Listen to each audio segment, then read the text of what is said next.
Hi, and welcome to Geeks for Geeks. Today, we would be discussing the problem longest k unique character substring. So, I would just talk about the feedback of this problem. This problem teaches you a very important concept, that is two pointers. But the intuition, how two pointers would pop into your mind, and how to use two pointers, and what is all about two pointers, let us learn through this problem itself. Let us first understand the problem. So, as the name suggests, you are given a string, and you are given a string, and in return you need to find the longest possible substring with k unique characters. Longest possible substring with k unique characters. Okay, let us first understand what is basically a substring. Substring is nothing but a contiguous segment of the string. Did not understand it? It is nothing but a body part of your whole human body. Let's say this is you whole. Let's take the head part of yours, or let's take the legs part of yours, or let's take the middle part of yours. So I can either take a chunk from your body part, but it needs to be contiguous. In the same manner, if we have something like A, B, C, D, then having this is a subarray, having this is also a subarray, and just a single character is also a subarray. But this and this combined is not a subarray because it is not contiguous. Fair enough? Now let us move back to the problem statement. So let's talk about the sample test case. If you observe, the given string is A, B, A, C, B, E, B, E, and then again B.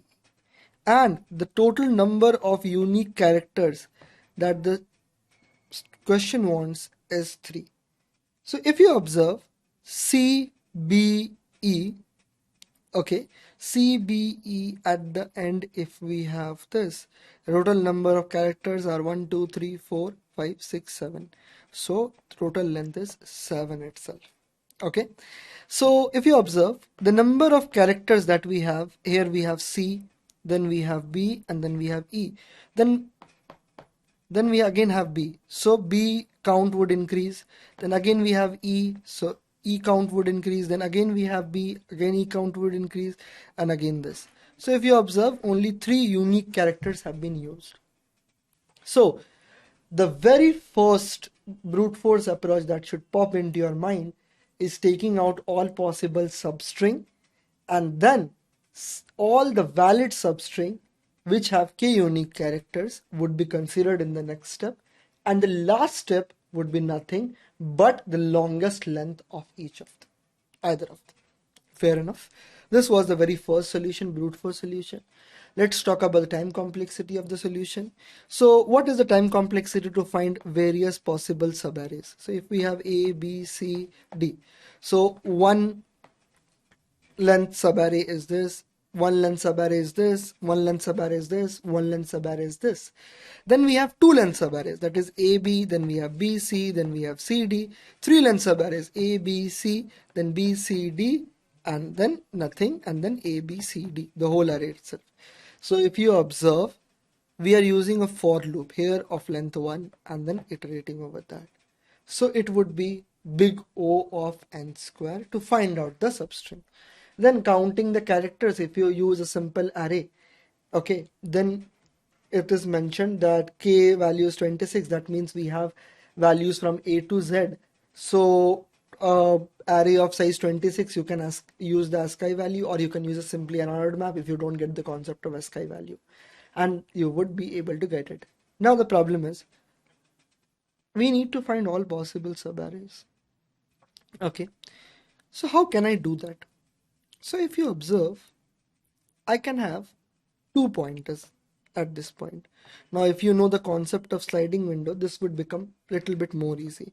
Let's say we have A, B, C, D, E, F, G, and H. Okay, so we would first take one pointer and then we would keep moving forward until we have 3 unique characters.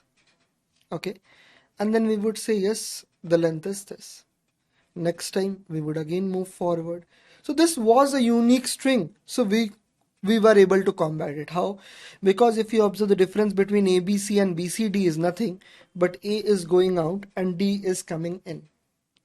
But let's say this is A, B, C, D. So in this, if you observe, we have A, B, C, G. This, for this substring to have 3 unique characters, the length is 4. But this substring to have 3 unique characters have a length 3. So a substring, the substring, we can't leave any characters. So in the middle there might be some duplicates. What I meant to say is that हो ये रहा है कि ये बड़ी सी substring में कुछ characters बीच में duplicate भी रह सकते हैं. So k unique characters मतलब substring का size k होगा, ये जरूरी नहीं है. बीच में 2-4 duplicates और बढ़ आ जाए तो k से बड़ा भी substring हो सकता है. जैसे ये वाली substring to have 3 unique characters, its length is 4, but this substring to have 3 unique character, the length is 3. So a sliding window, what is a sliding window? Sliding window works on fixed size. It won't work. So we have a conclusion that sliding window won't work here because the size is variable. So whenever we come to the conclusion that a variable slicing window, so if we have a concept something like variable sliding window, if we have a concept like this, then we can solve it. And this variable size sliding window, when we come to this conclusion, it is known as 2 pointers. So now you should direct your mind to think in terms of 2 pointers. So how can we do that? Okay, how can we really do that? Let's see that in action. Let's see the same string itself and then we would see that in action. Okay, so the given value of k was 3 itself. Okay, so what we can really do is we can start off from here and here.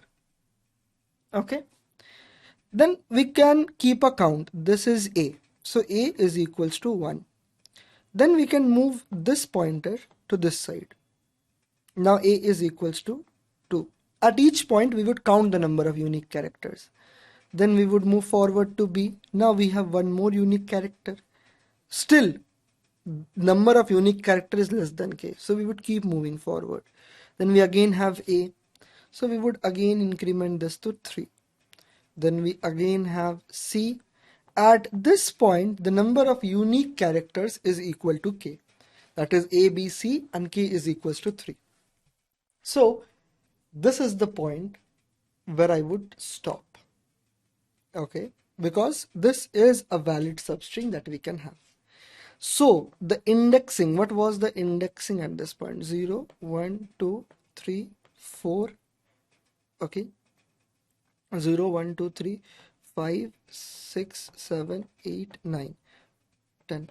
So I would just give you a hint itself. So the length between 2 pointers is nothing but right pointer minus left pointer plus 1. So if you observe, this was the pointer at this point, that is 4. So 4 minus 0 plus 1 would give us the length, that is 5. So we have the answer up till now as 5. At this point, if I move forward, the number of unique characters would increase, because if I go, this is C and then we have B. So at this point we have a better answer. So now at this point also we would move forward, that is B. So B would increase. Again it is less than equal to 3. We are good enough. Now the size would increase also. Then we have now E. At this point we can't move forward. So what we can do is, so this implementation, what we can do is, instead of r minus l plus 1, because r is at a problematic position, that is undefined position, we can simply remove this by using this implementation. You can use that implementation also. You can stop at 5 and you can do r minus l plus 1. But if you are using 2 pointers, kindly know that r minus l plus 1 would give the number of characters in that r minus l. But here r is already one more than the defined length. See, the correct defined length is 0 to 5. The correct defined length is 0 to 5, but we are at 6. So plus 1 is already added at this point. So if you observe, 6 minus 0 would give me 6 itself. So now at this point, we need to increment the ith pointer. So ith pointer would go on that side. So now ith pointer would go on that side. So a would increase by 2. See how we are keeping an update. Now we observe between these two characters. See, a is there 2 times, b is there 2 times, and c is there once. So we can do that. Okay. Now again we try to move forward. Again if we move forward, that is we add e, the number of characters would increase.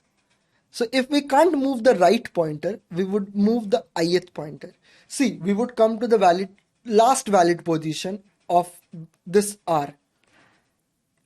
When we can't move forward, we will move forward the ith thing by 1 position. Then again we can't move forward, ith position move 1. Again we can't move forward, just remember this. First they would start from here and here. Then first we would move forward till the condition is fulfilled. And we would stop when we can't fulfill further the condition if we move r. So we would move this side. Then I would tell you the intuition why are we really doing this.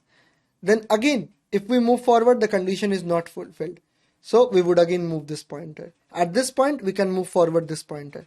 So if you observe that by doing this, we are just dropping to every valid location. See, from this to this, the first point, valid location.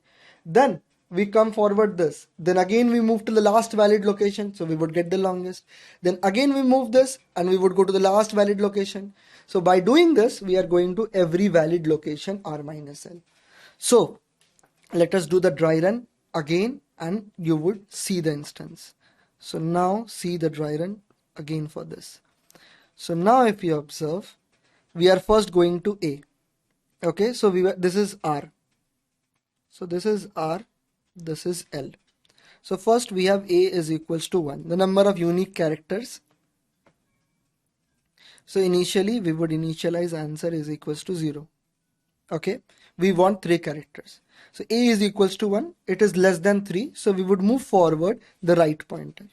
Okay, so now right would go to this side, that is A.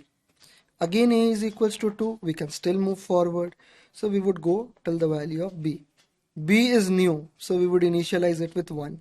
Still less than 3, so again we would move forward to this point, that is A.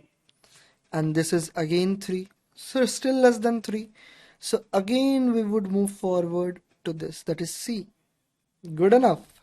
So we would make C is equals to 1, still less than equal to 3. Less than equal to 3, good enough. Then we would again move to this R. Good enough. So we are at B. So again good enough. Then when we go to E, we can't move forward because if we add E, the number of unique characters would be more than this. But we want exactly k unique characters. So R minus L, 6 minus 0 is equals to 6. So we have the first valid point if you observe. Okay. So we got till the last valid location. Then we would move the pointer L. So now L is equals to this side. Okay. Now, if you observe, can we move R further? No. If we move R further, we again need to add E and it is no more. Then we move further L this side. Okay. So now, so first 2 and then 1. Okay. Why? Because if we are moving all on this side, we would unhash the values, we would subtract the values. That is why I subtracted 2 times. Then again, if we remove this, if we are removing it, then if we remove B, can we remove B? Yes. The number of characters is still 3. So now we would go to this. Now, if we remove A, it is good enough. So we would make a to 0. Okay, and then we would move at this point. Okay, so now if you observe, the number of characters, the unique characters are just 2 because the count of a has become 0. So B and C is there. Now we can add E to us. So now we would add E to our value. Let me change the color to a different color at this point. Now we can again add the value of E. Added. Then we would move forward to this R. B is already there. So we would again add it up this side. Then we would again move forward. Okay? E is at this point, so we would increase the pointer. Then we again go to B. B is already there. We would increase the pointer. Then again we would go to this point, that is E. Again we have this point. Now at this instance we can see that R has been ended. So R minus 10, so that would be 11 minus 5. That would be equal to 6 again. Okay, so if you observe 1 2 3 4 5 6 7, so this would be, so I just did a wrong in indexing. This part would be just, this is 5, so this part would be 12. So 12 minus 5 would, there are 11 characters, I think. So I just did a wrong in indexing. 1 2 3 4 5 6 7 8 9 10 11. Yes, there are 11 characters. I did the indexing till 10. So this point R would come to this undefined location. So 12 minus 5 is equals to 7, so we would update it. Okay, so now if you observe, we just stopped at the last valid location. So this is how 2 pointers basically work. First we start from there and it would go to the last valid location. Okay, then this validity is, if we move forward, the validity would be lost. So we now make this pointer. Again we move till the last valid location. And when it would stop, they both would point to a valid location. Subtraction of this and this would be your answer. Then again we would move forward. And this is how we can get the value of R minus L at each location. So the implementation would be nothing, as the name suggests.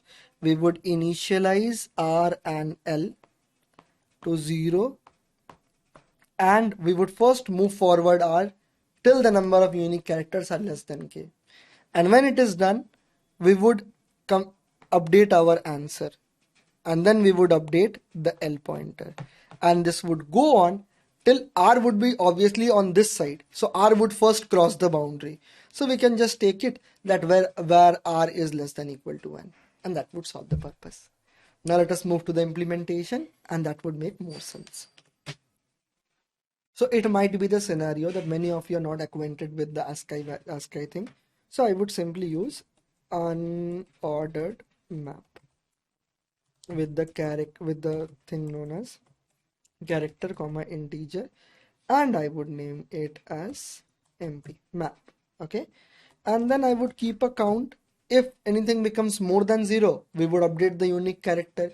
If anything becomes 0, we would decrease the count of unique characters, because when a count is more than, just became 0 to 1, that means a new character is added.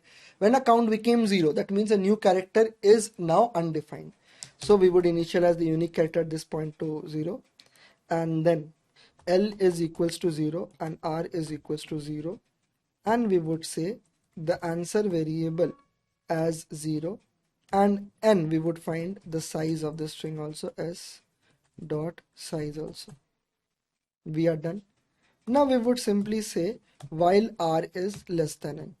Okay, because it would be the first crossing the boundary. L and R would be this side, so R would be the first crossing the boundary, so we don't need to check L. You can check both, but checking this side would be enough, because this would be the first crossing the boundary, because R would be always on this side.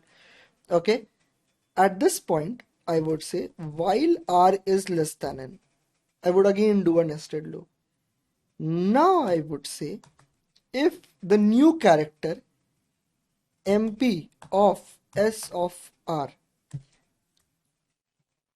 is equal to 0, okay, then I would say unique plus plus, number of unique characters plus plus. Okay, and then I would simply do this plus plus.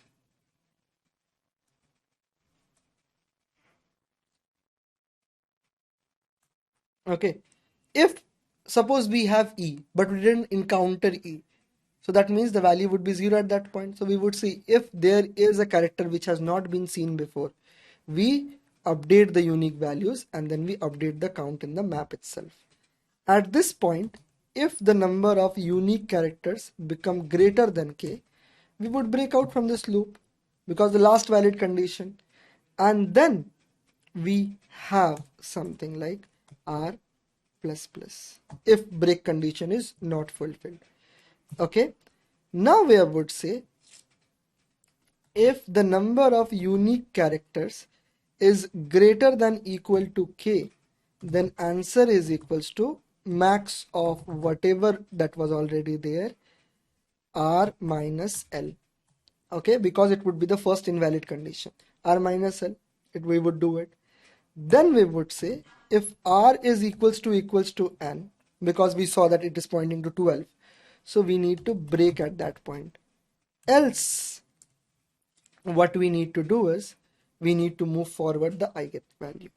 So while I is less than n, and then we would, if we are we need to unhash the values also. So we would say mp of s of r. This is l. This is l. mp of s of l. If it is equal to 1, then it would be unique minus minus, else this would be unique minus minus. If before subtracting it is already 1, then unique would be decreased because now it would become 0. Now if number of unique character is equals to k at this point, then we would break from that. That is the first condition, and then we would say l plus, else we would just simply do l plus plus.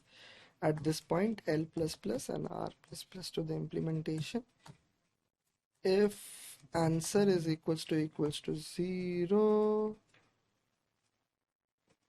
then we would return -1, else we would return answer.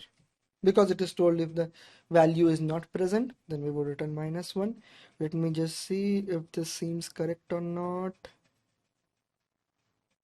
Yes, this seems correct. Now let me just,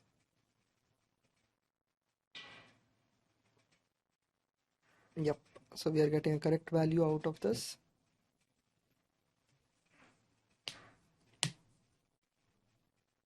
So we were able to solve the problem.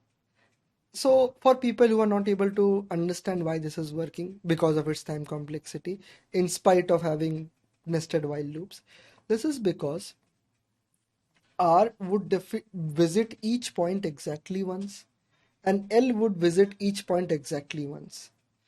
Okay, and at each point we are doing constant operation. So it would be 2 into big O of n. Ignoring the constant, it would be big O of n. We are not using any auxiliary space other than variables. Variables don't account into big O of n in spite of the number of variables you define. So this is big O of n because each position is visited exactly once in spite of this having a different while loop. So let's say you have 3 while loop, and the first one is visiting 1/3, and the next one is visiting 1/3, and the last one is visiting 1/3. So in total the time complexity would be big O of n only. That is why this is big O of n.